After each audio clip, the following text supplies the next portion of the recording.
This podcast details true crime cases. It contains adult themes and may contain descriptions of violence.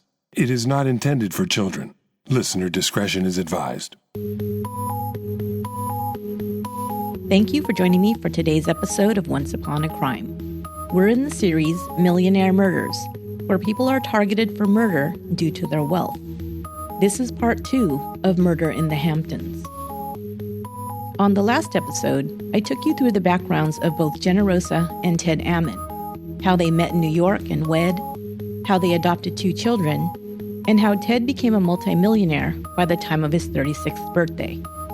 We also saw how the power and position this level of wealth gave Generosa began to turn her into a demanding, out-of-control person. The more she had, it seemed, the more she wanted. Her biggest trigger seemed to be even the hint of rejection or betrayal by family and friends alike. But her controlling ways began to drive a wedge between her and Ted.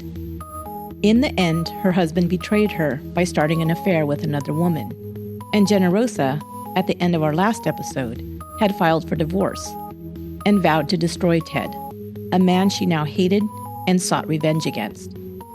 Join me for the conclusion of this fascinating and tragic story that takes so many twists and turns, I couldn't put it all into one episode. This is part 2 of Ted Ammon, Murder in the Hamptons.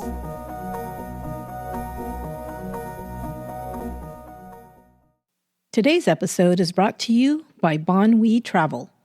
I travel a lot more now than I used to, going to listener meetups, connecting with other podcasters, and also just for fun.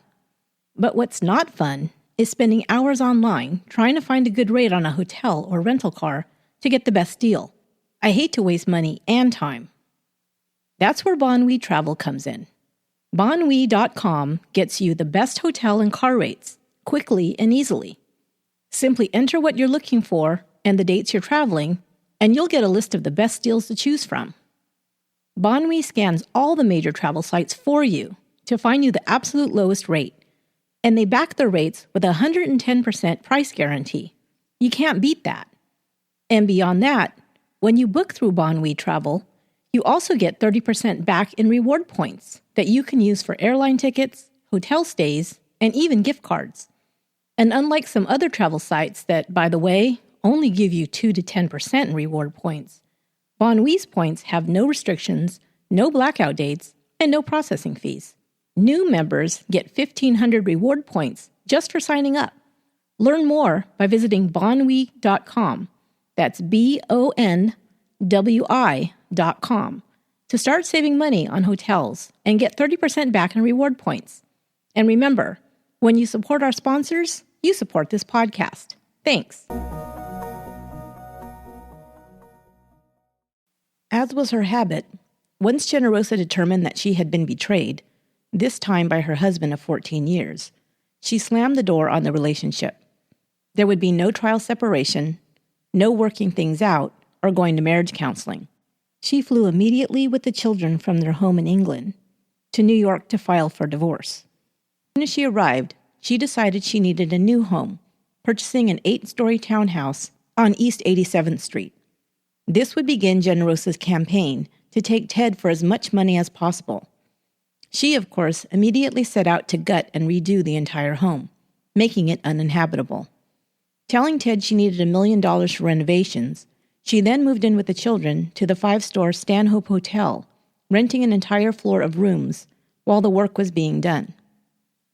Kay Main, Generosa's British housekeeper, had stayed at Coverwood, the Ammon's estate in England, as a caretaker. It would soon be very clear that she was loyal to Generosa alone. Ted was staying in New York as well. They owned at least 2 other properties in Manhattan at this time, which Generosa elected not to live in. And he sometimes went to Coverwood on the weekends. Once when he arrived, he found that Generosa had instructed Kay to put a padlock on his wine cellar and send her the key.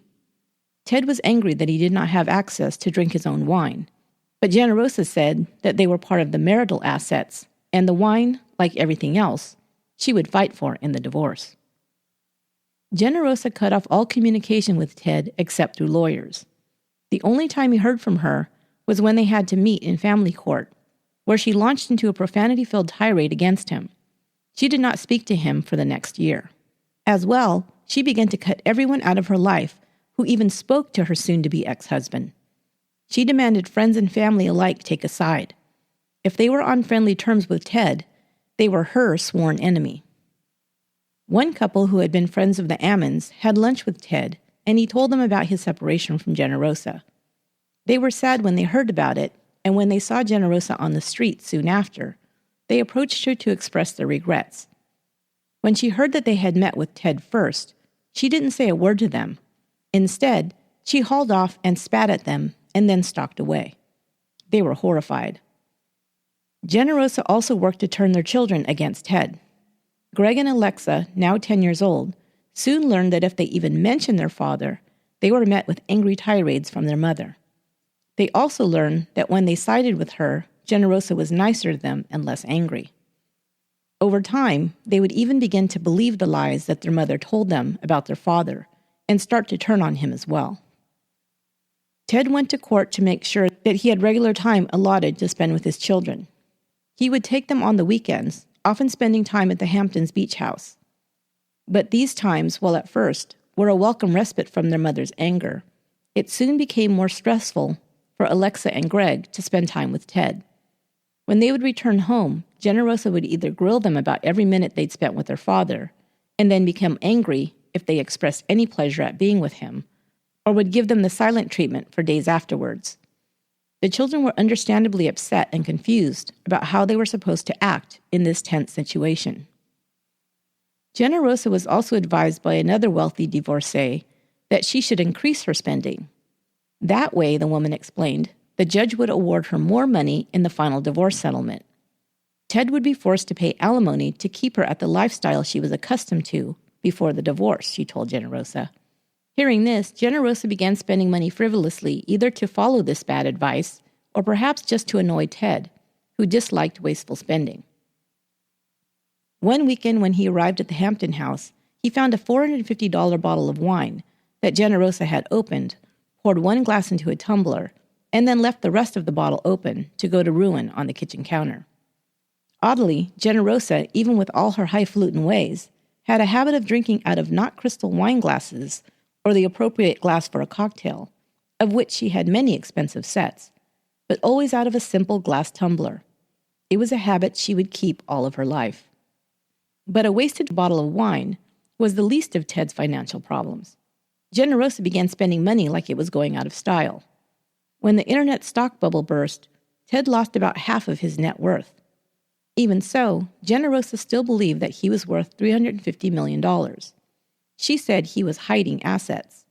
She started telling people that he was hiding $30 million in cash on his $4 million yacht. Except there was no yacht, and the $30 million in cash was also a fantasy. The truth was, if Generosa had settled the divorce quickly, she would have received much more. Every day that went by, Ted's net worth was shrinking due to the nosedive the stock market was taking in the early 2000s. For example, Ted owned 1.7 million shares of stock in 24/7 Media. At its peak, the stock was worth $69 a share, or $113 million. In the spring of 2000, when tech stocks plummeted, its value fell to 30 cents a share, or just $250,000. But Generosa continued to demand more. Every time Ted and his divorce attorney thought they were close to a settlement, Generosa would return to court with more demands, and they would have to go back to the drawing board. In the meantime, Generosa was going through millions of dollars. Besides the money she was spending on remodeling the new townhouse, she had the following ongoing expenses.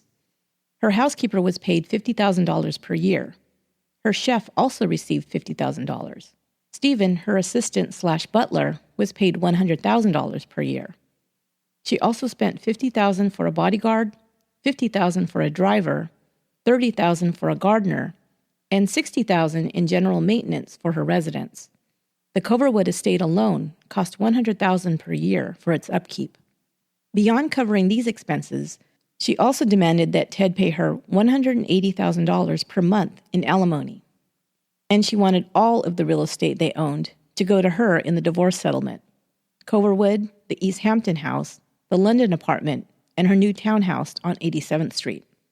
She was also going around town telling everyone who would listen that Ted was a cheater who had fathered a child with another woman, was a person who hid money and cheated on his taxes, and was involved in shady business deals and was into kinky sex.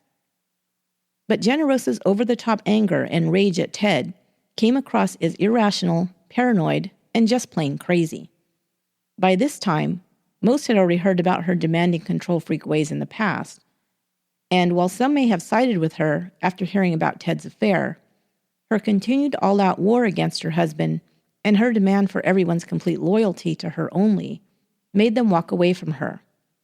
It can only be surmised that this brought up feelings of rejection and abandonment that Generosa had experienced as a child, always her hot-button issue, and resulted in her becoming even more angry and adding more people to her enemies list. At this time, people report that Generosa alternated between manic and then hiding away for days at a time.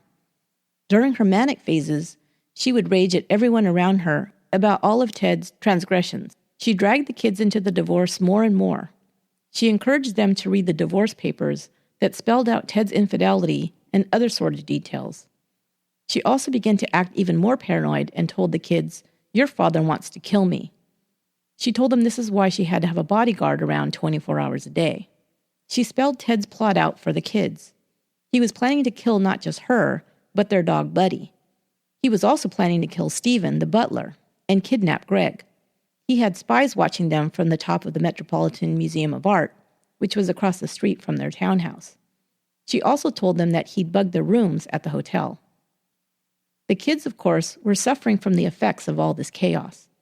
Alexa and Greg had always been good students, but now their grades were falling. They couldn't focus on their homework and did poorly on tests. Greg, teacher said, was so terrified at being kidnapped all of the time that he could not pay attention in class. All of this was reported to the family court judge, who now ordered Generosa to have the children see a therapist. She had refused to previously, and now she dragged her feet, often not bringing them for their scheduled appointments. The biggest bone of contention for Generosa was the beach house in East Hampton. Remember that she considered this her house because she claimed she had designed and built it as her perfect home. She didn't want Ted anywhere near it. She didn't even want him to bring his clothes into the house. However, he continued to use it some weekends, either to spend time at the beach when it was his time with the children, or just to get out of the city. He ignored Generosa's demands. One weekend in October, Ted planned to stay at the house from Thursday night until Sunday. This was the off-season, and Generosa rarely used the house during that time. Ted had his assistant tell Generosa's butler that he'd be there that weekend. The next day, Generosa called him to say that they would be arriving at the house that Saturday evening, and that he'd better not be there. He just reminded her that he'd already informed her he'd be there, and he wasn't changing his plans. On Saturday, he waited up until after 10 p.m., but when nobody arrived, he went to bed. Generosa was sure that he was shacking up with his girlfriend at her beach house. She was going to catch him in the act. She took the kids as well as her butler and drove out to East Hampton. They arrived about 11:30 p.m. and snuck in through the pet door in the back of the house. Unlike the rest of the doors and windows, it was not wired to the burglar alarm. Leaving the kids downstairs to wait in the dark, she and Stephen snuck upstairs to the master bedroom. Positioning themselves at the door, Stephen pulled out a camera and aimed it, while Generosa quickly swung open the bedroom door. Ted awoke, alone in the bed, to find a camera pointed at him and Generosa screaming at him from the bedroom door. Realizing she was wrong and that he was not with a woman, she quickly switched gears. She yelled, "This is my house. How dare you be here? You have ruined the children's weekend. We can't possibly stay here now." She didn't mention the camera. Ted, however, figured it out. She stomped off downstairs. Ted, who always slept in the nude, quickly dressed and followed her. By the time he'd reached the first floor, she was leading the kids back to the car. He noticed that the car had been left running. He knew then that her claims that they had come to stay for the weekend were just a ruse to try and catch him in the act of something. Her plan had failed, but that just made her more angry.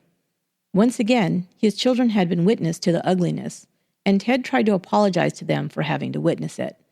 He'd felt guilt and remorse for his part in ending the marriage, But now, Generosa was making the whole situation 10 times worse for the children. He no longer felt sorry for her and just wanted the divorce over as quickly as possible.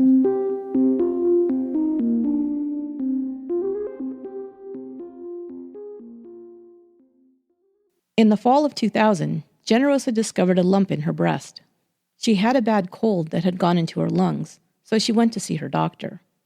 During her examination, she was told she had pneumonia and prescribed antibiotics, but also that she needed to have tests done to determine what the lump in her breast was. Her doctor encouraged her not to delay. Instead of being alarmed, Generosa became angry. When she returned home, she called Ted to tell him that she was sick and had a lump in her breast and blamed him for this as well. Ted couldn't be sure if what she was saying was true, so he called her doctor, who confirmed it. Ted then called her back and told her he'd spoken to the doctor and urged her to follow his advice about getting the tests done soon. Generosa was now furious that her doctor had spoken to Ted, the enemy. She hung up on Ted and called her doctor, threatening a lawsuit for giving out confidential medical information.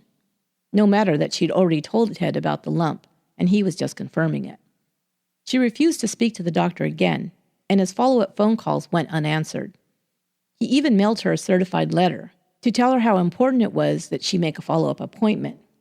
But when she saw his return address on the envelope, she tore it up and threw it away. Of course, Generosa's mother had also found a lump that she ignored until it was too late.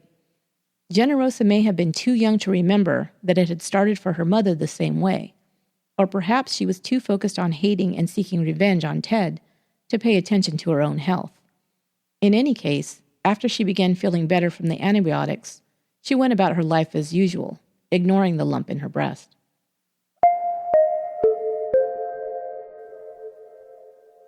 Generosa was still renovating the new townhouse. Her vision was to design it as very modern, with almost a Jetsons space-age vibe. It was costing a fortune, and she had a crew of several workers already, but needed someone to begin the electrical work. One of her contractors recommended a friend of his, a man named Daniel Pelosi. She interviewed him at the Stanhope Hotel and then gave him the job. Daniel, or Danny as everyone knew him, was one of 6 children born to Bob and Janet Pelosi. When Danny was still in grade school, the family moved from Flushing, Queens to Long Island. Bob Pelosi had worked hard and moved up from blue-collar jobs to a position as a bank vice president. Danny was smaller than the other boys his age and was sometimes bullied because of it. His father, a former Marine, taught him to defend himself with some lessons in hand-to-hand combat. Danny then took what he learned and decided to seek out the biggest kid he could find and pick a fight. He attacked the unsuspecting kid and broke his nose. Now Danny reinvented himself as a tough guy. As he became a teen, he continued to act like a tough guy, dressing like he was from the streets and taking on an accent, using words like D's and does and dem to fit in with the other hoodlums who he was now hanging out with. He began getting busted for minor offenses, like stealing beer and trespassing. Soon after he graduated high school, he was arrested for assault and served 20 days in jail. He'd begun dating a girl, Tammy, in his senior year. Soon after he was released from jail, she announced she was pregnant. After being threatened by her father, he agreed to marry her, and they were wed in 1982. Danny got a job as a laborer. While doing some demo at a job site, a ceiling beam fell on him. He received a concussion and suffered a herniated disc in his back. He was prescribed Valium for the pain. He became hooked on the pain pills and also began to drink more heavily. Later that year, he was busted for the first of many times for driving while intoxicated. He'd stopped popping pills, but had just replaced them with alcohol. He continued to rack up arrests for DWIs, until finally his father took him to a rehab center to get treatment for his alcoholism. While there, doctors evaluated him and determined that on top of his drug and alcohol addictions, he was impulsive, had a bad temper, and no self-discipline. He proved his doctors correct when he began having angry outbursts while in rehab and lashed out at the staff. He was kicked out of the center. Danny and his wife filed a $2.5 million lawsuit against the business on whose property he was injured. The next year, he was arrested again. Now he had apparently added a new skill. He was found with burglary tools and resisting arrest. He continued to do a month or two here and there, being released just to be picked up on another charge soon afterwards. Meanwhile, his wife Tammy had given birth to 2 of his children, earned an associate's degree in college, and completed a program to become a drug and alcohol counselor. Bob Pelosi had bailed his son out of jail and paid for lawyers through all his scrapes with the law. He'd spent over $40,000 in total by the mid-1980s. Finally, in 1987, Danny was arrested once more for assault with a deadly weapon when he'd gotten into a drunken brawl at a bar. While behind bars this time, he was required to attend Alcoholics Anonymous meetings. When he was released in 1989, he'd quit booze and did not have another drink for 9 years. He began working as an electrician, although unlicensed. He also had a 3rd child with Tammy. Danny's lawsuit for his injuries was finally coming to trial, and the defense required him to be evaluated by a psychiatrist. When asked about his substance abuse and history of lawbreaking, he blamed everything on his accident. The doctor also found it odd that he was the son of a banker, but spoke in an exaggerated accent that made him sound uneducated. In his final report, he wrote that Danny suffered from mixed substance abuse, including sedatives, narcotics, hallucinogens, marijuana, and alcohol in remission. Mixed personality disorder with strong antisocial traits. It listed his accident on the job with lumbosacral sprain, currently in remission. Finally, it mentioned his ongoing marital stress based on the first 2 diagnoses above. In court, the doctor would state that the antisocial behavior was not a result of alcohol or drugs, but had been present from very early in his life. He also explained that sociopaths like Danny often brag that they can do everything, anything they decide to do, but actually cannot do much. While the jury determined he had suffered substantial injury for the accident, they awarded him exactly $0 for pain and suffering and $0 for loss of income. Ouch, that's harsh. They didn't just write 0 on the form, they actually overscored the number 0 over a half dozen times, as if several of the jury members wrote 1 0 on top of another. Wow, that's really harsh. Bottom line, they just didn't like Daniel Pelosi. They thought he was a con man, a liar, and possibly an asshole. Either way, he walked away with nothing. Danny continued to work odd jobs in construction, but dreamed of more. Sometimes, when he was working in Manhattan, he'd gaze at all the high-rise buildings around him and imagined all the wealthy people living there. He would comment to his buddies, "There's a woman in there who's paying those big rents who's single, and she's going to be gorgeous, and I'm going to find her."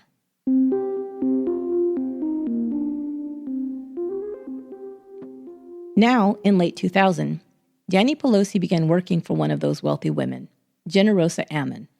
She was demanding, but Danny just continued to agree to everything she asked him to do without question. She was spending loads of money, it was obvious, and if he played his cards right, he just might benefit. She was paying over the normal rates to her workers, and she just seemed to like spending her old man's money, he thought. One morning, Generosa arrived at the townhouse and found Danny sleeping in his truck.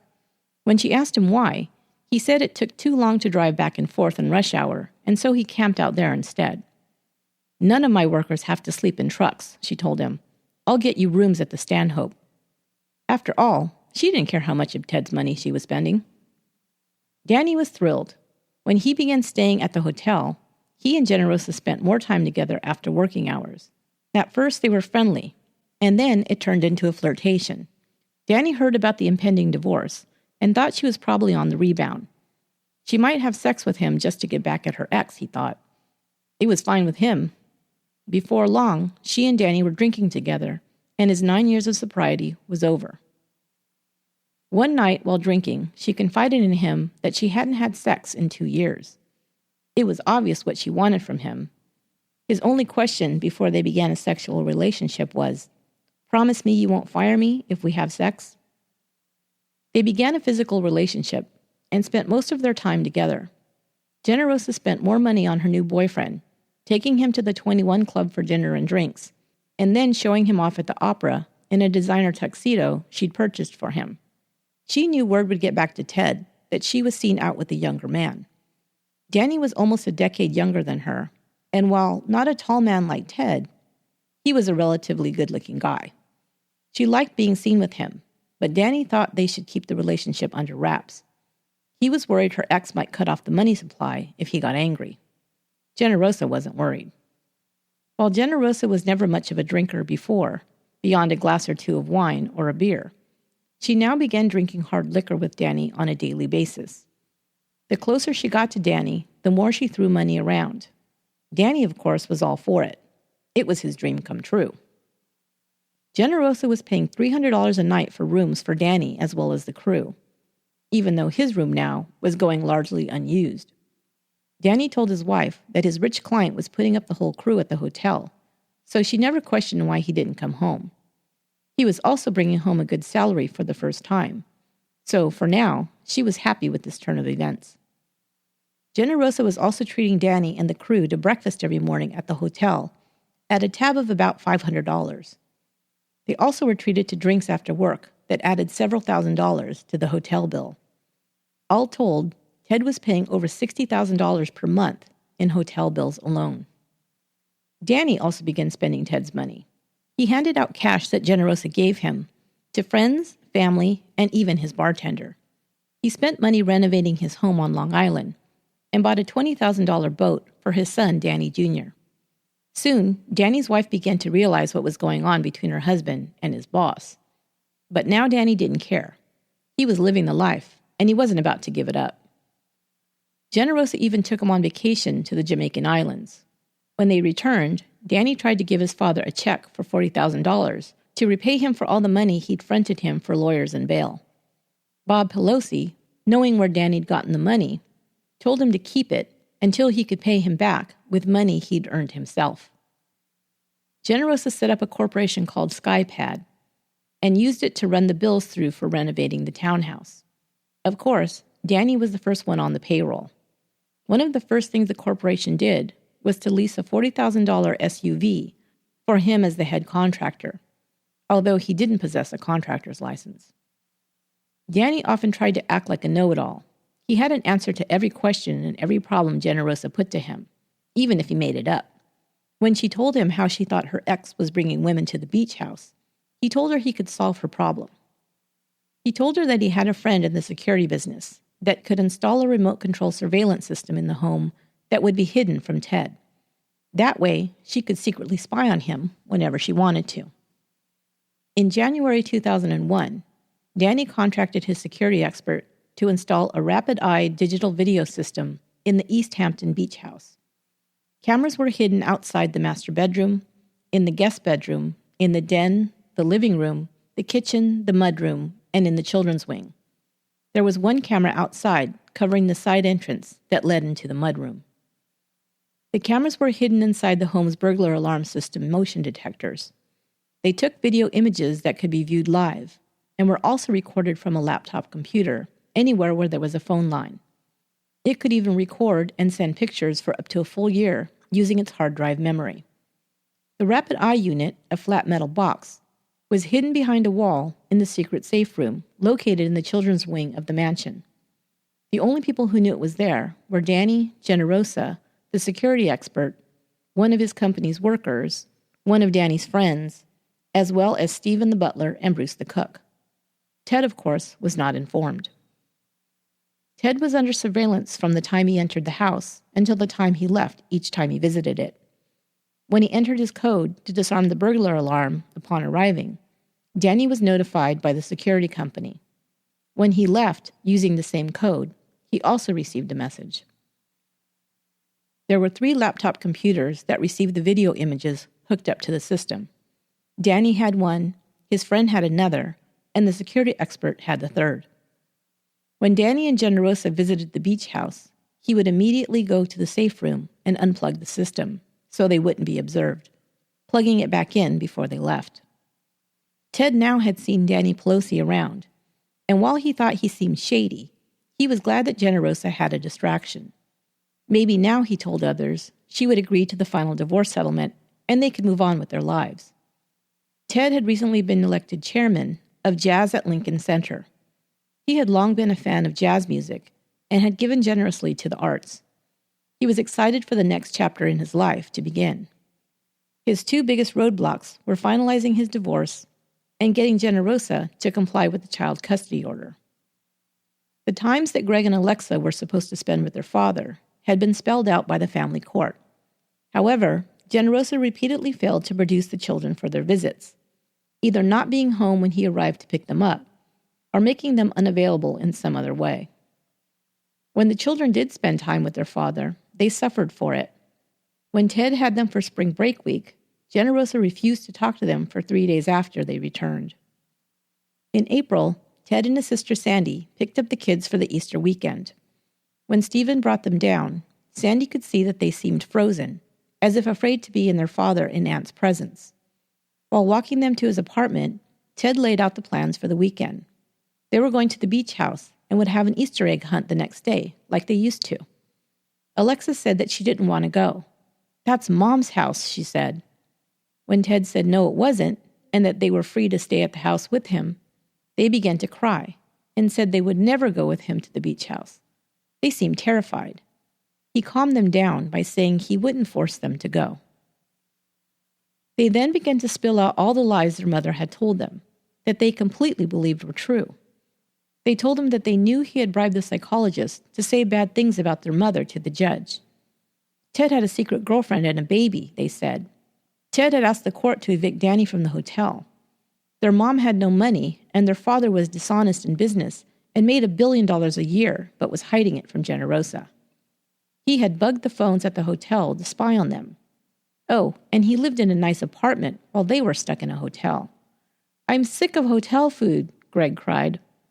He tried to tell them these things weren't true, but they continued to cry and wail that they believed their mother, not him. Ted was stunned. It seemed her brainwashing of his children was complete. He also now had real concerns about what Generosa was doing to Greg and Alexa's mental health. He felt he had no choice but to seek sole physical and legal custody of his kids. He also realized how far Generosa would go to try and destroy him. She was demanding a ridiculous amount of money he didn't even have, but she swore he was hiding. She was demanding all the properties as well, and the final straw was she wanted to alienate his children completely and make sure they hated and feared him. "She's crazy," he told Sandy. "She wants me dead. I think she's going to kill me." Sandy, alarmed, urged him to get a bodyguard for his protection. Several of his friends and business associates who'd seen how Generosa's campaign had escalated against Ted in the divorce had also suggested the same thing. Ted just jokingly dismissed their advice. However, now that Ted decided to seek custody of the children, he hired a private eye to check into what was going on with his ex and her new boyfriend. The first thing she found was Daniel Pelosi's background of bad debts and his criminal record. He was bankrupt when he'd met Generosa, and his home had been in foreclosure. His court psychiatric report was also dug up that listed his drug and alcohol addiction, as well as his personality disorder with antisocial traits. The detectives began surveilling Generosa on June 22, 2001. Danny Pelosi arrived at the East Hampton mansion, driving Ted's blue Audi. Using binoculars, they observed Danny drinking several beers, while Generosa appeared to be drinking cocktails. The children were also in the home. They saw that Danny was spending the night with Generosa and driving her and the kids around in Ted's cars. One afternoon, they had a vantage point of the back of the house. Danny came out only in shorts, Generosa in a bikini. They had drinks in their hands and laid out on the chairs by the pool. Before long, they began shedding their clothes and having sex. The children could be clearly seen sitting inside the house watching television. The report was given to the judge that Generosa's boyfriend was sleeping over at her home when the children were present, even though the judge had forbidden it previously. The court was also informed that Danny Pelosi was seen drinking and then driving with the children in the car, even though his driver's license had been taken away from his multiple DWI charges. The townhouse renovations were continuing to bleed money from the Ammon's accounts, and Ted's lawyers submitted to the court that the remodel project was being used as a scam to put money into Danny and Generosa's pockets. They demanded documentation of the project's accounts to see what was actually being spent on the remodel. Generosa refused to comply. Ted countered by cutting off her access to cash, as well as their credit cards, until he saw valid invoices. Generosa, now without access to the accounts, finally checked out of the Stanhope. She moved back into the Fifth Avenue townhouse. She could tell that the judge was starting to lose patience with her. She'd been admonished several times for failing to comply with the court's orders. She might not get the settlement she had demanded. She may even lose custody of Greg and Alexa, and she was cut off from the money now. She couldn't make the payments on the bank loans she'd taken out for the renovation work.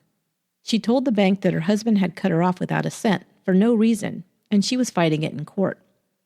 The Skypad Corporation went bankrupt without Ted's money, and Danny had to sell the SUV Generosa had given him. Things were not going Generosa's way for the first time in a long time.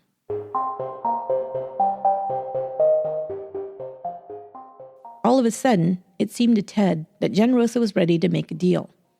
Of course, she was cut off from the majority of the money, and that may have motivated her. Danny was being more civil to Ted as well. He was acting as the go-between when the kids were to be shuttled between Generosa and Ted. They were both in the city now, so it was a matter of walking the children a few blocks for the transfer. Of course, Danny would also want to see things work out so that Generosa would get her settlement and they could start living it up again. Even the kids were acting more normal with Ted. They stopped parroting all the lies Generosa had told them and were more friendly. What Ted didn't know was that Generosa had now enlisted the children to spy on their father. Alexa had more conversations with her father, asking him seemingly innocent questions while trying to gather information for her mother. Greg started going through his father's papers when he wasn't around and photographing some of them for Generosa. It was a despicable thing for Generosa to have her children do. And of course, they were afraid of losing their mother's love, as she sometimes threatened, so they complied. Of course, Ted never suspected that his own kids would spy on him, so he was never aware that this was going on. The first settlement Ted's lawyers offered Generosa was $10 million, the $8 million townhouse on East 87th Street, plus all expenses for the kids would be paid for by Ted. Danny urged her to settle. Generosa considered it an insult.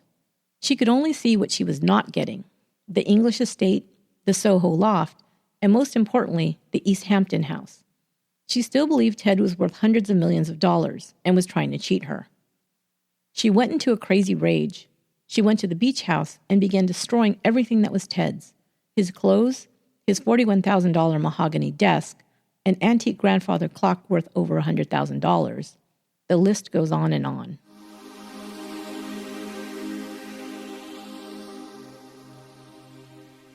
Ted had begun dating a new woman, ironically, a real estate agent named Sherry, who'd shown him a beach cottage rental, the same way he'd met Generosa. He rented the house to be close to the kids when they spent the summer in East Hampton. He told Sherry he felt he was being followed, and also about Generosa's rage at him and her temper. She also advised him to enlist a bodyguard, but he, once again, dismissed the advice.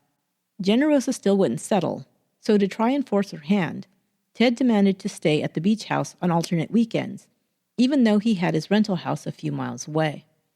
The court gave him permission to be there, and he didn't want to make things so comfortable for Generosa that she would stay complacent and continue to refuse to sign the divorce papers.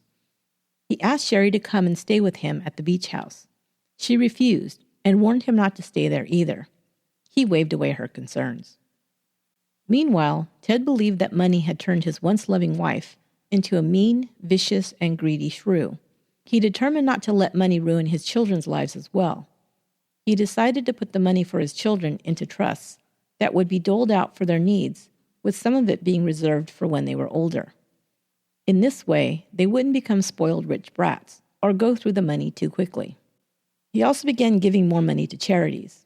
He had more than he needed, and it made him happy to give it to organizations like Jazz at Lincoln Center. Ted, from his youngest days, had always been a procrastinator. He'd been advised to draw up a new will, but he hadn't gotten around to it. Generosa had long ago believed he had probably done so. Now he told his family that as soon as the divorce was settled, he would draw up a new will. the next few years would be devoted to making a stable home environment for his children, getting them the help and support they needed to heal from all the tension of the past couple of years, and to make sure they were happy and healthy. Ted Ammon was looking forward to his future with his children and doing more charity work. Things could only look up from here, he thought.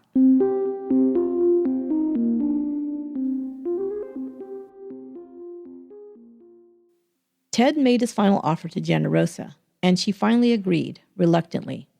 She would receive $24 million in cash, her newly remodeled townhouse, and would split custody of the kids with Ted. They would spend 1 week with each parent alternately. The East Hampton house and the properties in England would be sold. She was, of course, most upset at losing the East Hampton house. They drew up the final divorce agreement on October 11th, 2001. It was Generosa's weekend at the beach house, but she did not go. She was too upset that it would be her last weekend there. On Saturday, October 20th, Ted planned to spend the weekend at East Hampton. A few days later, they were scheduled to sign the final divorce papers, and it would be over. Ted was so happy about everything finally coming to an end that he gave Danny tickets to a Yankees game so he could take Alexa and Greg. The weather was beautiful, and he thought they would have fun. The kids liked Danny, and Ted could see that while at first he thought Danny might just be using Generosa, it was now obvious that he was going to be a fixture in their lives. Danny seemed to genuinely care about Generosa, and she him. Why shouldn't they all get along and make things easier for the kids? Danny thanked Ted for the tickets.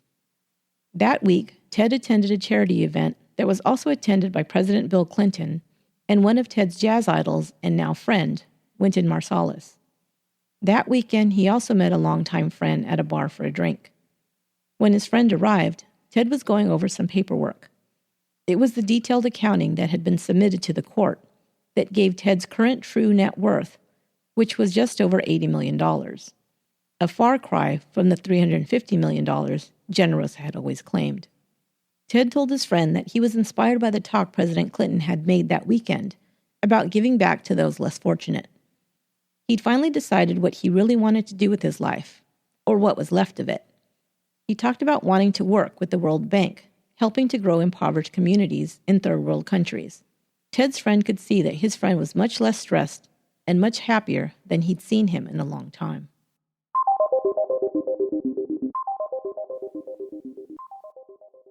Saturday, October 20th, 2001. Ted Ammon left Manhattan to spend the weekend at the East Hampton house. The 9/11 terrorist attacks had happened just a few weeks prior, and it was difficult being in the city. A heaviness hung over Manhattan. So many had died, so many were still missing, and the city's residents still felt so vulnerable. It would be a welcome relief to get away for a few days. He was supposed to be in his box seats at Yankee Stadium for Game 3 of the World Series that day, but after the Twin Towers had been attacked on 9/11, the game had been postponed. There was one last incident where Generosa still proved herself to be vindictive. Ted had asked his driver, Milton, to drop off Alexa's gym bag with her soccer uniform at her mother's house. But Milton had dropped off the wrong bag. Instead, he'd inadvertently given Ted's sports bag to her instead. Inside were Ted's clothes, shoes, business notes, and wallet. When she realized what she had, she went through it, throwing most of it in the trash, just for spite. When Ted realized what had happened, he called his lawyer, who called her lawyer, who called Generosa, who lied and said she'd never received it. It was infuriating. Ted reached East Hampton around 3 p.m. on Saturday. He'd stopped for some groceries when his sister Sandy called. He told her he was spending the week at the beach house and that the final papers were to be signed the following week, and he was much relieved that it was all over. They both said, "I love you," before hanging up.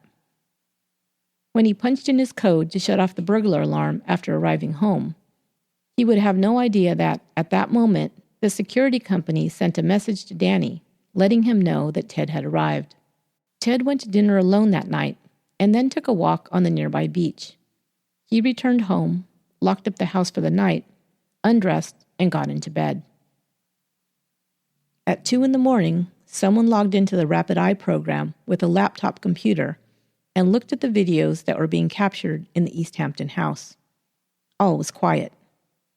After 21 minutes, the remote user shut off the entire spy camera system and logged off.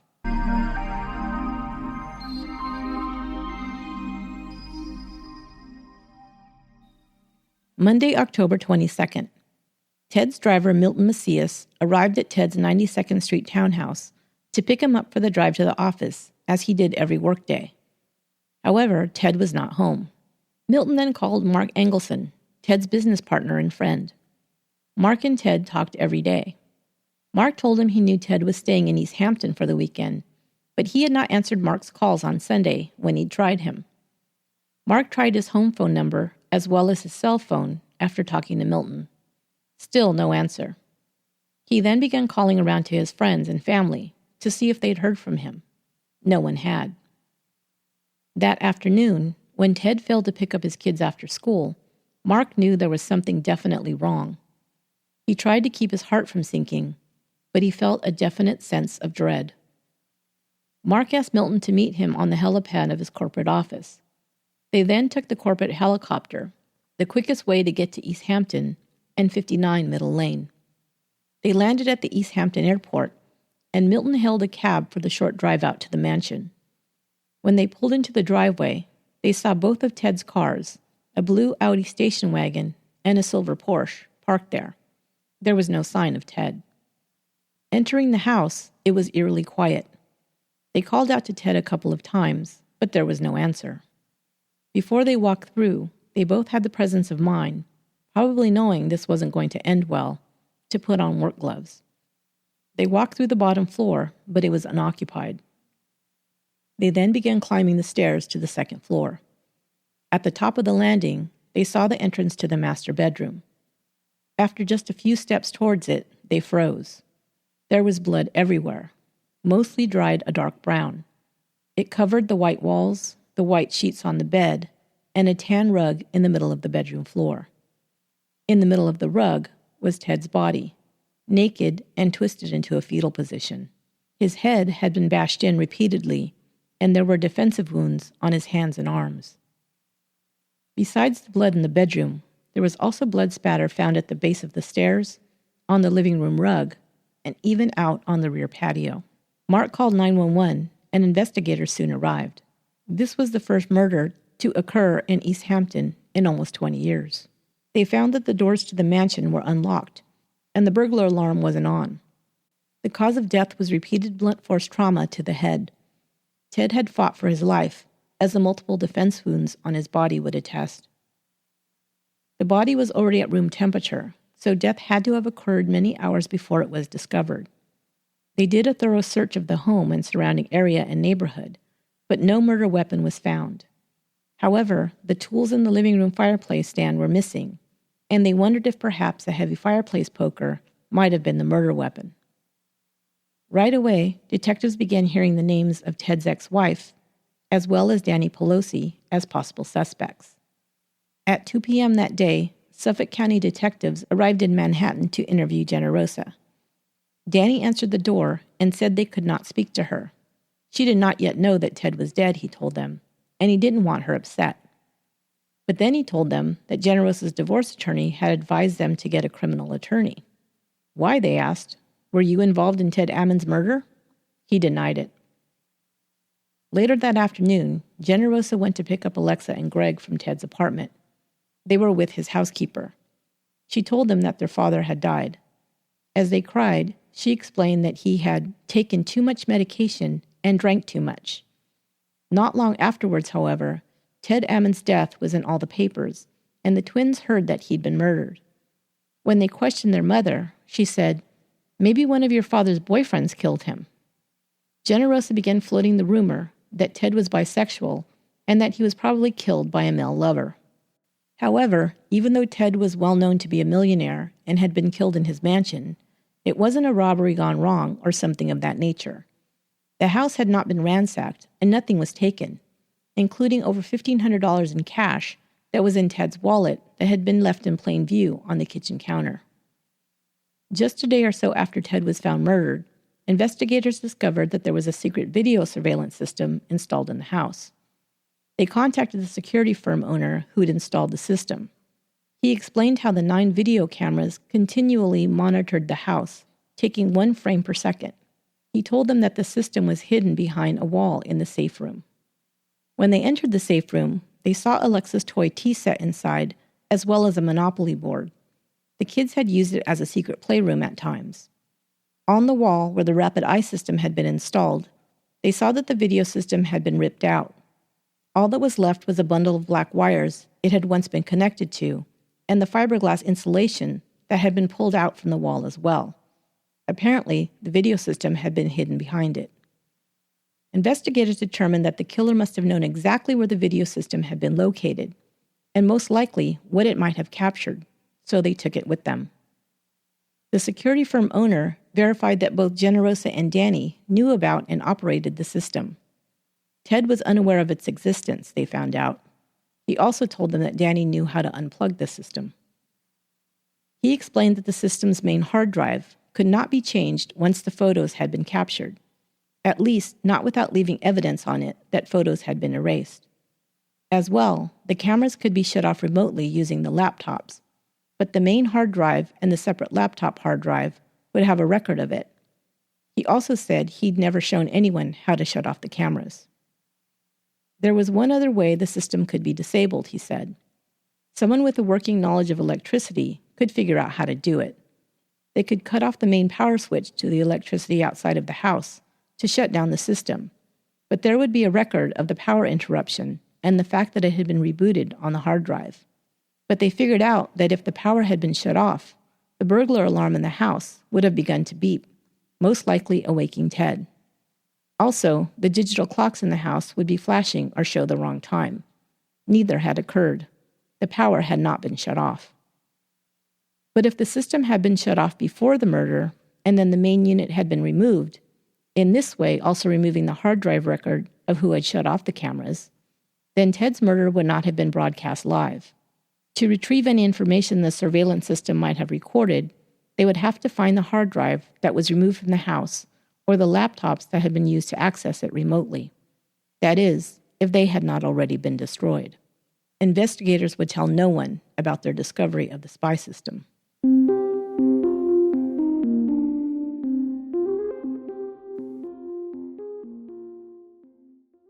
Generosa and Danny quickly lawyered up. She then released a statement denying any involvement in Ted's murder. Of course, other rumors began to circulate. His murder was a result of a business deal gone bad. He was having an affair with someone, and a jealous boyfriend or husband killed him. But most people suspected Generosa of being involved, and or her ex-con boyfriend, Danny Pelosi. There was some suspicious activity by the pair as well. The Saturday after the murder, Danny drove to the apartment of one of Generosa's lawyers and gave him the laptop computer that had been used to spy on Ted at the beach house. After a week, the police released the house back to Generosa, having concluded their investigation of the crime scene. She hired a cleaning company and had them take out the rugs in the bedroom and living room. Police had cut out sections of the rugs as evidence. She also had her own lawyers hire forensic investigators to take their own crime scene photos and write reports before having the house thoroughly cleaned from top to bottom. Just 2 days after the murder, the Monday Ted's body was found, an auto body shop owner located on Long Island near Danny Pelosi's house opened the door of his shop to find a blue 1999 Audi parked outside with the keys dropped in the door slot. He was not expecting a car of this description to be left for repairs and had no idea who it belonged to. He did a license plate check and found it was registered to Robert Theodore Ammon. The name didn't ring a bell, and he put it out of his mind for the time being. The car had been left by Danny's nephew. 2 days later, Danny instructed them to have new brakes installed and that he wanted it detailed inside and out. He wanted all the surfaces chemically treated. The coroner had made note of some small marks on Ted that exactly matched the marks that would be made by a certain type of taser gun. They were working on the theory that someone had incapacitated Ted by using a taser gun on him before bludgeoning him to death. This detail was also not revealed to the public during the investigation. Some months earlier, Danny had given a taser to his wife Tammy. Now he suddenly called his brother Jim, who was a cop, to ask a question. Would he be in violation of his probation if he was in possession of such a weapon? "You dummy," his brother scolded him. "They're going to violate you." Danny then asked his brother if he could get rid of it. He told him he could put it in the drop box at work. The drop box was a metal tube where people can surrender weapons anonymously to be disposed of. Once the serial numbers are checked to make sure they haven't been reported as being involved in a crime, they are melted down. Danny told him it was at Tammy's house, so Jim picked it up and took it to be disposed of. On Monday, November 13th, another vehicle showed up at the same body shop. This time, it was Ted's station wagon that was always at the beach house. The keys had been left, and Danny called the shop to ask them again to change the brakes as well as the tires and detail it inside and out, including the cloth upholstery. Meanwhile, detectives could still not get an interview with either Generosa or Danny. As typical of suspects with money, police had to go through their attorneys, who continued to say that they would not submit to questioning. The story of the murder of Ted Ammon was big news in all of the New York papers at the time. Media outlets began to surround Generosa wherever she went, trying to get a statement or a picture of her. Generosa hated the attention and continued to stay silent and hide whenever possible. However, Danny seemed to enjoy the attention. Whenever they approached him, he continued to deny any involvement, but he'd spend several minutes giving his theories to reporters about who'd murdered Ted. His thick New Jersey accent, coupled with his ex-con status and ever-present gold jewelry and leather jackets, made him a colorful figure that the press couldn't get enough of. He thought himself somewhat of a celebrity, but really, he came off as an entertaining clown. Think Joe Pesci without the talent. He also liked to flap his lips to acquaintances. The cops were talking to everyone and anyone who might be able to provide information. A friend of Danny's told them an interesting story that Danny had shared with him.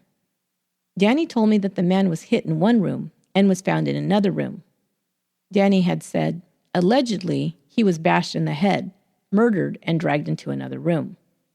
Investigators had determined that Ted had fought, originally struck in one part of the room, and tried to get away, making it close to the bedroom door before he'd been killed. This detail had not been shared with anyone. On Wednesday, November 14th, Ted's will was entered into a Manhattan court. He had not yet updated it at the time of his death. It was dated August 22nd, 1995. His entire estate was bequeathed to Generosa, minus a tax-exempt $675,000 as a gift to his children. As well, since the final divorce papers were scheduled to be signed the week after his death, Generosa was still his legal wife. She was legally entitled to 100% of his assets. 2 days later, however, a petition was filed with the court by J.P. Morgan Chase. The bank was co-executor with Generosa. Normally, the bank would just transfer the funds to the surviving spouse, but since a homicide investigation was still pending, the bank asked that no assets be transferred to her until the investigation was concluded. The bank also asked to be named sole executor. The court decided to freeze the assets at the request of the bank. They allowed her a $50,000 per month allowance until the matter was settled. This, of course, was chump change for Generosa. She couldn't believe it. As well, the lawyer for the bank had attached a report filed by the court-appointed psychologist to their filing. This was from the interview that had been done with Generosa and the children during the divorce and custody cases. The report said that Generosa suffered from many features of borderline personality disorder, narcissistic personality disorder, and paranoid personality disorder. It stated that she was paranoid, delusional, and had a violent temper. It also stated that she was an unfit mother who involved her children in a vicious divorce and had emotionally abused them. It outlined in great detail her all-encompassing hatred for Ted.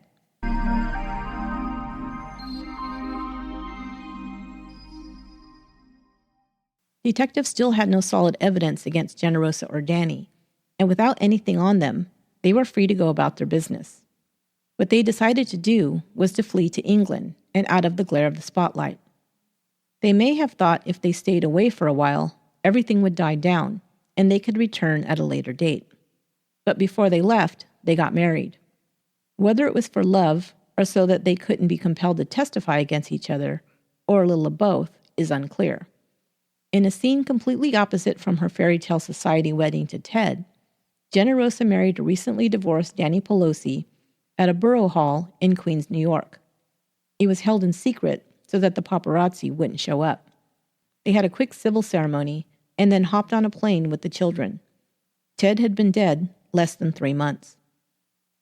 The papers in New York found out soon after about the wedding, and they dubbed her the Merry Widow. English reporters soon found their way to Coverwood House to cover the story that had now become an international item. But Danny was still facing another DWI charge in New York. When he didn't appear for his court date, a bench warrant was issued for his arrest. He flew back to the U.S. in February to face the judge. His passport was taken away, so he couldn't flee back to England. Generosa now made plans to fly to New York to be with her new husband. But before she left, a fire broke out at Coverwood. It was put out by the fire department quickly, but it had destroyed part of Ted's study. His desk and his files had burned. The only things completely destroyed were some of Ted's personal papers, as well as a laptop computer that had been brought from the U.S., the computer that had been used to spy on Ted.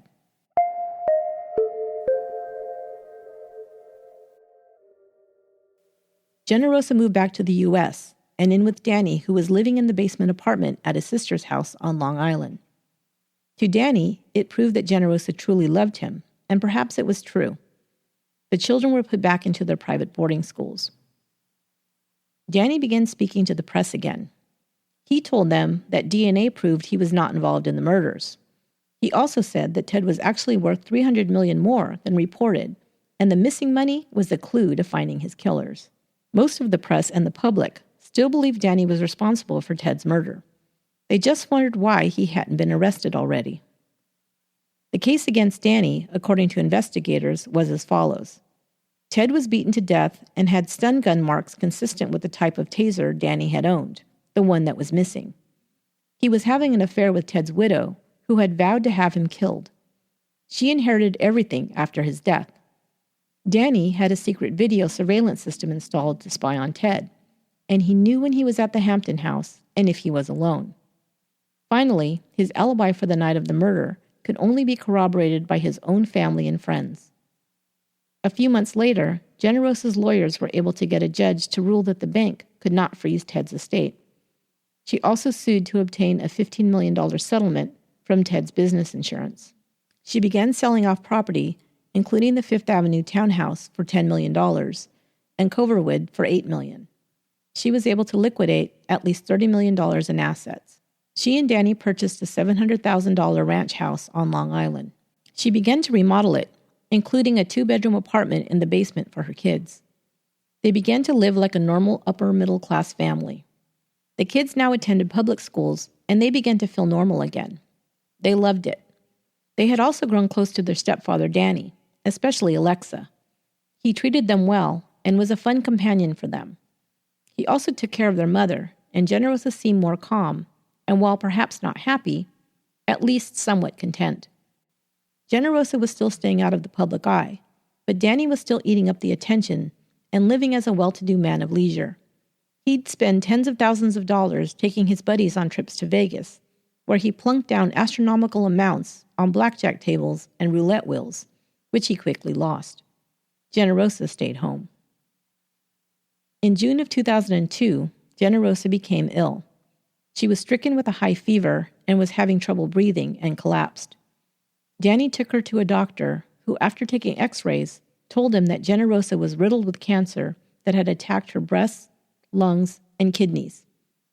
She was sent to Beth Israel Hospital in Manhattan for tests, where they found that, like her mother, the cancer had spread too far and was too advanced for surgery to be an option. It was also found in her brain, the same way it had in her mother's case. Generosa did not want radiation or chemotherapy. Now she recalled the conversation she'd had with her doctor 2 years earlier, when she'd found the lump in her breast. Instead of lamenting the fact that she hadn't heeded his warnings and been tested early, she found a way to blame her dead husband. He knew she'd had cancer, she told Danny, and had kept the secret from her. He told her to go for tests, yes, but that had been a trick. What? 8 months after Ted's murder, she still hated him and blamed him for all her problems.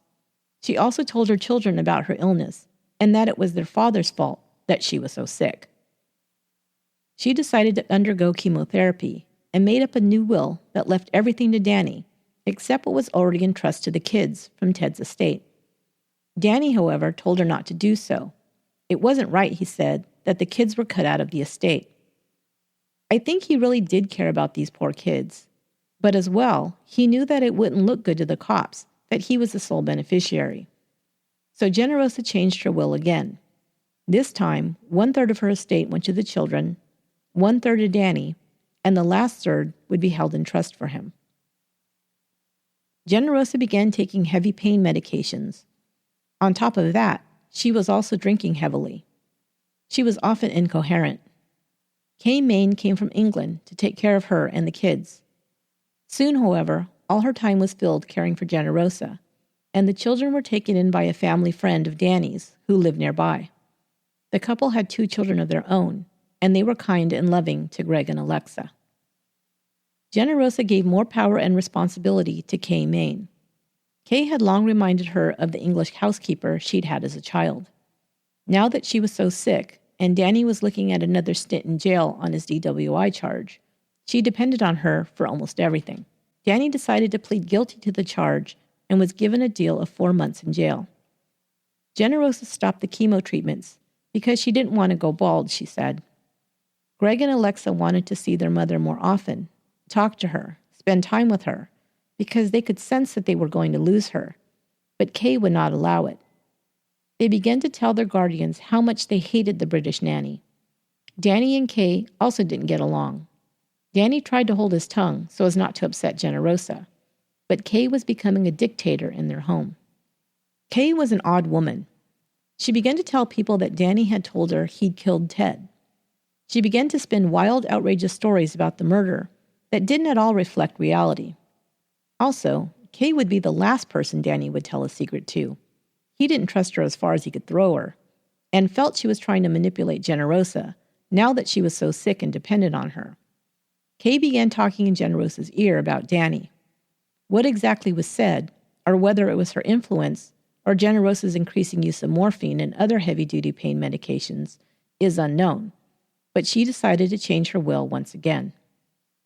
This time, she deducted $2.6 million of Danny's portion for the money she said he'd wasted on gambling debts and other frivolous activities.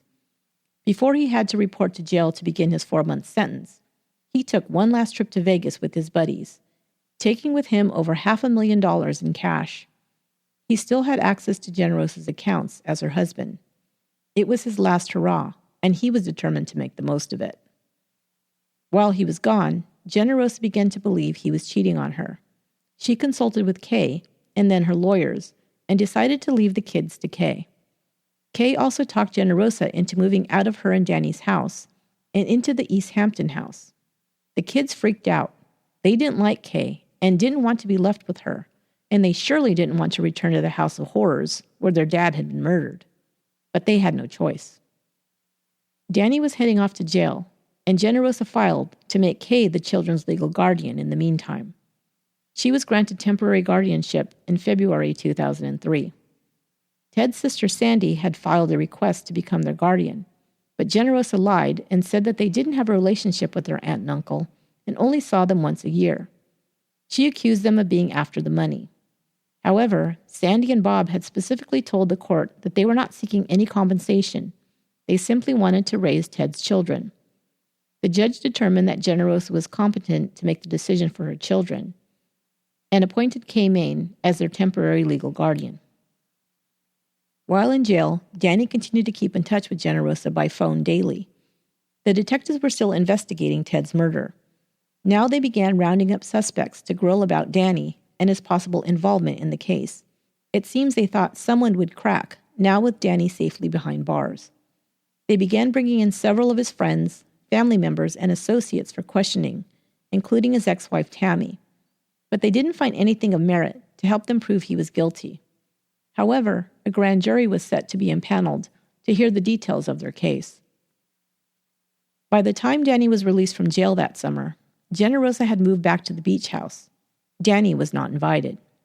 She said her lawyers told her that she would never get her millions unless she separated herself from him. They believed an arrest for Danny on murder charges was imminent, and they didn't want Generosa dragged into it. Danny believed that the cancer in her brain, combined with the drugs and alcohol, as well as Kay's vendetta against him, caused Generosa to turn her back on him. On July 1st, Danny went to Generosa's lawyer's office with his attorney, where he agreed to sign a post-nuptial agreement. Now, knowing that he would probably be facing murder charges, he needed money for his defense. They promised him a $2 million defense fund if he signed. The agreement had a quitclaim provision that stated that Danny was not entitled to any of Generosa's estate once he got his $2 million. However, they told him, it was just a formality, and he was well taken care of in Generosa's will. Sucker. After talking with Generosa, he signed the agreement. The next day, the children were scheduled to move out to East Hampton with Generosa. When Danny arrived, he describes Generosa as glassy-eyed and completely out of it. The children were crying and didn't want to go. He felt so sad for them and went to them to hug them and tell them goodbye. Kay began screaming at him as he approached. "You stay away from these children because I'm their guardian. You are nothing," she screamed at him. Generosa had changed her will to give Kay guardianship of the children, as well as the right to live in the East Hampton house for the rest of her life, plus $1 million in cash. Before she left Danny, she signed over the house on Long Island to him. But Danny had been completely cut out of her final will. He would receive nothing else. However, Danny had one final trick up his sleeve. He had had his security guy reinstall the rapid eye system in the house, and it was now secretly recording and watching Generosa and Kay. And things weren't so rosy at the house. Generosa was getting worse every day. Greg was threatening to run away or commit suicide if he had to continue living at the beach house, so they enrolled him in a boarding school in New England to begin that fall. It would be the first time the twins had ever been separated. The grand jury was wrapping up its case. They subpoenaed the laptop computer that had been given to Generosa's lawyer. He turned over what he said was a copy of the hard drive, but not the computer itself. He refused to say who'd given him the laptop or who had it in the months since the murder. After a ruling by the judge, he was forced to admit that Danny had turned over the laptop to him after the murder. He said that it had been sent out to have the hard drive copied, and then he'd given it to Generosa. The laptop, he said, was destroyed in the fire at Coverwood.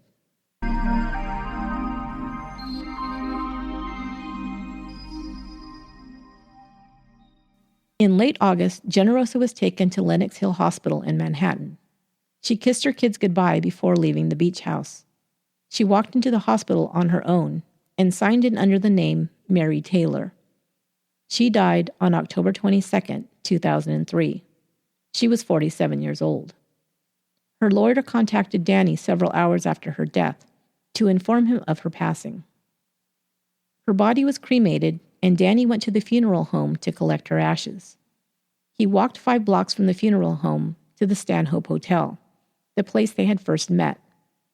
He was carrying a shopping bag that held a box containing her ashes. He went to the corner table in the bar, where they'd spent many afternoons and evenings together. He ordered a beer for himself and a Cosmopolitan in a rocks glass, Generosa's favorite drink. He took the box out of the bag and placed it next to him on the table. Draping a white linen napkin over the plain cardboard box, he placed Generosa's gold wedding ring on top. He clicked the glasses together and toasted her, taking a sip of his beer. He then lit 2 cigarettes, took a drag from his, and placed hers next to the box until it burned down to ash. A New York Post reporter reached Danny on his cell phone as he was performing this ritual. He shared where he was and what he was doing. A photographer was quickly dispatched to the Stanhope, where he took a picture of Danny sitting in the bar, toasting his dead wife's ashes. In the fall, Greg left for the New England boarding school, and Alexa remained in East Hampton with Kay and attended a local private school. Together, the children had written a letter to the judge in their custody case, stating that they didn't like Kay and didn't want to live in the house where their father had been murdered. Danny began to go on numerous television talk shows to protest his innocence. 2003 ended, and still there were no indictments handed down in Ted Ammon's murder. Danny began dating a new woman in late 2003 and got engaged in January 2004. Soon after, the grand jury granted Danny's nephew, Jeff Luckert, immunity. Jeff had been Danny's alibi for the night of the murder. On March 22, 2004, almost 2.5 years after Ted's murder, Danny was charged with murder in the second degree. The 9-month grand jury investigation had called 51 witnesses and examined more than 100 exhibits before handing down an indictment. It said that the killer applied a stun gun on the victim's neck and back. The fatal assault inflicted defensive injuries in the form of fractures to Ammon's hands and arms. He also suffered fractured ribs, punctured lungs, and 30 blows to his head. The defendant had purchased numerous stun guns before the murder, and after the slaying made statements that implicated himself as well as others in the killing. On the night of the murder, the defendant had the capability to look inside the house for 21 minutes at approximately 2 o'clock in the morning. He was the only one who knew how to unplug the secret surveillance system that spied on Ted, and was one of the few who knew it existed and where it was, behind the wall inside the secret safe room. The Rapid Eye unit was hidden within the recesses of that home, in a location which was known to very few people outside of the installers. One of the only individuals who was aware of the location of that hard drive unit, as well as the power source, which was a simple plug, was Daniel Pelosi. After the killing, the unit, with its hard drive containing thousands of photos, was removed from the mansion, a key piece of evidence that strongly points to the guilt of Daniel Pelosi. It read, "He faced 25 years to life behind bars if convicted. It had only been 3.5 years after he first met Generosa Ammon and believed her to be his golden ticket. Also, the day he was indicted, March 22nd, was Generosa's birthday." Danny Pelosi's murder trial began in October of 2004. His defense team tried to introduce alternate theories, including the story that Ted was bisexual and had been killed by a gay lover.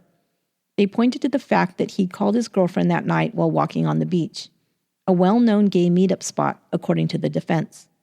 They also brought up the fact that he was found nude. But it was known by his family, ex-wife, and girlfriends that he always slept nude. The prosecution brought forward witnesses who said Danny admitted that it was him, his nephew Jeff, another friend, Chris Perino, who'd been involved in the murder. They also testified that he'd said Generosa had been present the night of the murder as well. One witness testified that Danny had said he'd bashed Ted's brains in while he'd begged for his life. He laughed as he told her, she said. Danny's sister Barbara also testified that on the night of the murder, Danny called her and told her to retrieve a bag he had stashed in her attic and put it outside for his friend Chris Perino to pick up. She refused, so he showed up around 1 o'clock in the morning and picked it up himself while Chris waited outside. She said Danny and Chris then drove off in Ted's station wagon. He didn't return until after sunup, she testified. The prosecution's forensic accountant testified that Danny had spent at least $3.8 million of Ted's money for himself and his friends before and after the murder. Danny, it seems, hadn't learned his lesson from way back when he testified at the lawsuit hearing. Remember when the jurors hated him and awarded him zilch?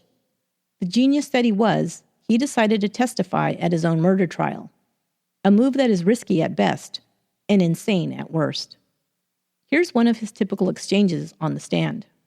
When asked about his motivation for killing Ted Ammon, being the millions of dollars that his girlfriend would inherit, he said, "I don't want none of Mr. Ammon's money. It belongs to the children."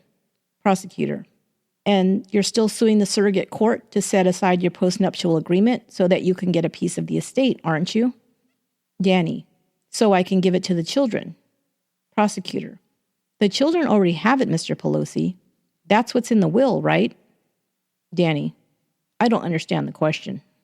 You can see he doesn't come off too well.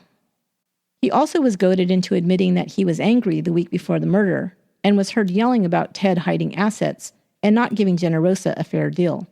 He also admitted that he'd owned and used stun guns in the past and had thought it was funny to tase coworkers. He even said he liked the way they jerked and fell down when he shot them with a taser unexpectedly, chuckling on the stand. Finally, the prosecutor asked, "Mr. Pelosi, did Generosa Ammon ever ask you to murder her husband?" "Yes," he answered. "Generosa wanted to know if I knew of anybody who could kill her husband, or if I could do it myself."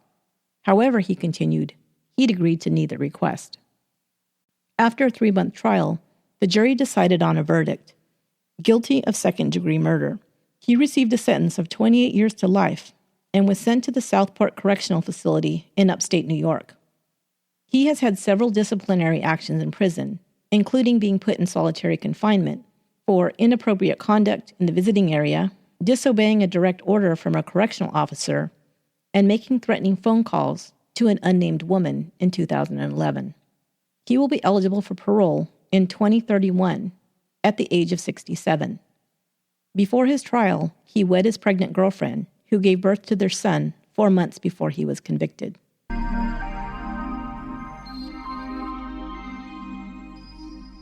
But here's the question that's still debated to this day. Was Generosa involved in her husband's murder? And if she was, did she contract out his killing by Danny and or his friends?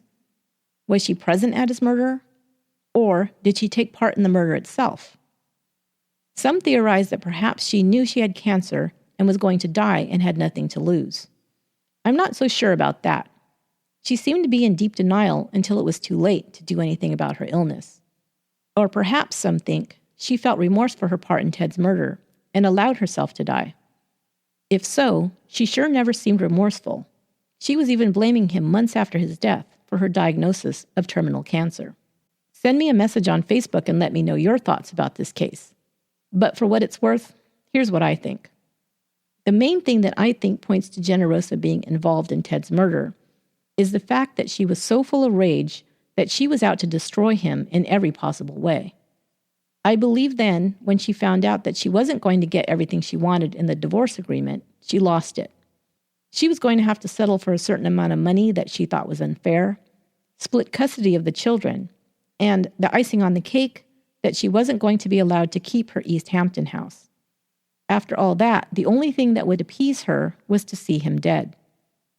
They were just about to sign the final divorce papers, and for all intents and purposes, she would have no more claim or control over his life. It reminds me of the Betty Broderick story back in episode 42.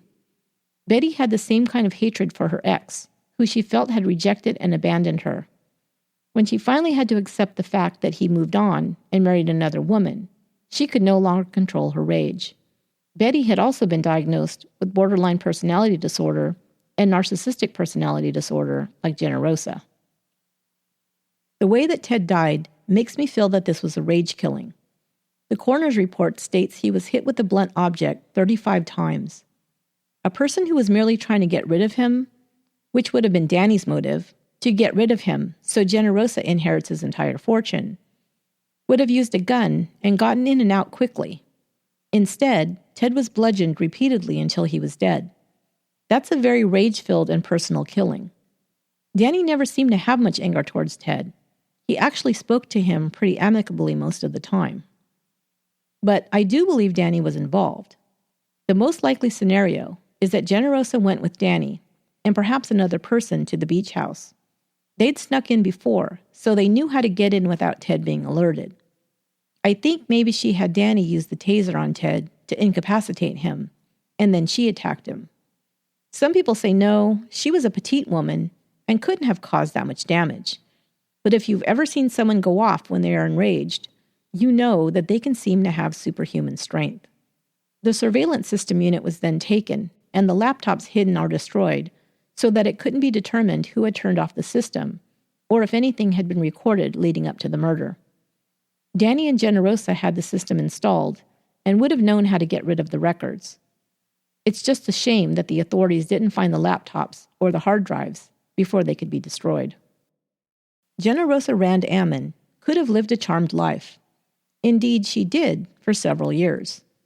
She had met and married a man who genuinely loved her and even put up with her demands. He encouraged her in her passions and hobbies and gave her all the money she could ever need. They adopted 2 beautiful children together, and their lives could have been wonderful. Unfortunately, Generosa was emotionally damaged from way back and could not get over the feeling of rejection she'd experienced as a child. But she was her own worst enemy, in that she demanded more and more from those who loved her, until she pushed them away with her behavior, thus fulfilling her belief that people would ultimately always reject her. Nothing was ever enough, or perfect enough, or certain enough for Generosa to be satisfied. Ted was not perfect either. We hate to speak ill of the victim, and that's not what I mean to do. But just as a cautionary tale, we can say that he ignored a lot of warning signals. He ignored too much bad behavior by Generosa from the get-go. If he'd spoken up earlier when she was abusing the staff or insulting their friends, perhaps she may have learned it wasn't acceptable and modified her behavior. Or if he had taken her threat seriously and used his vast resources to protect himself, or at least set the burglar alarm when he was home alone, perhaps she wouldn't have felt she could get away with harming him and not attempted it. Finally, maybe don't cheat on your spouse, just in general. But it's even a better tip for those who are dealing with someone who's a little, let's say, extreme in their emotions.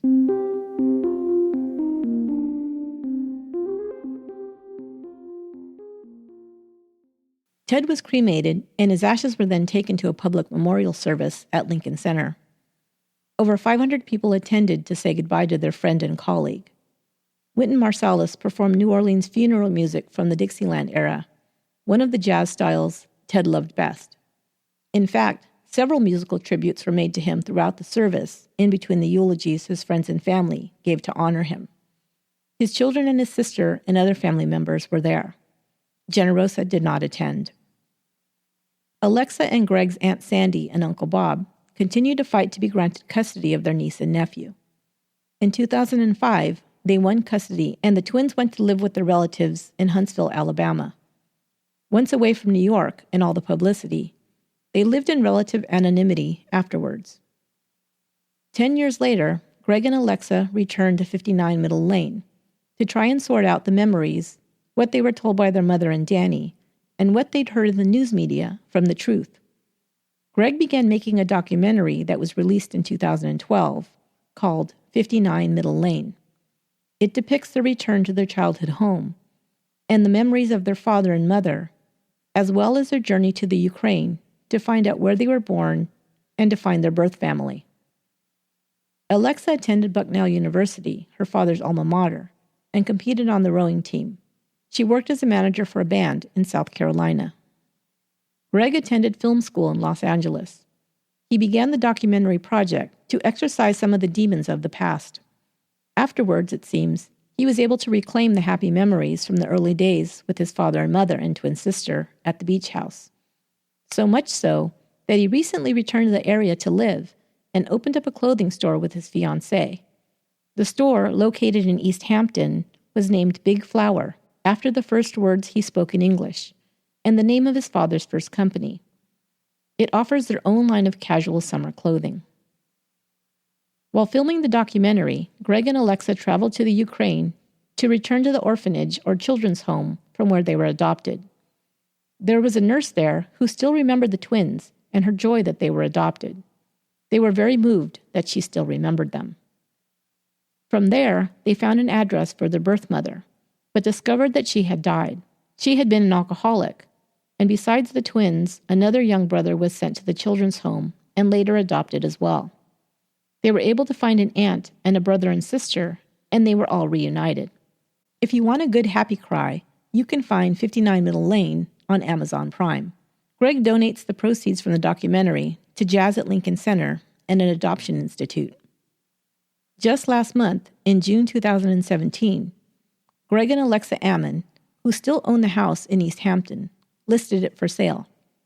If you'd like to make an offer, the asking price is $12.7 million.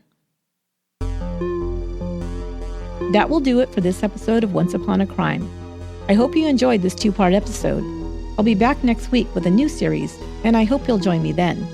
Don't forget to subscribe, review, and tell a friend about this podcast.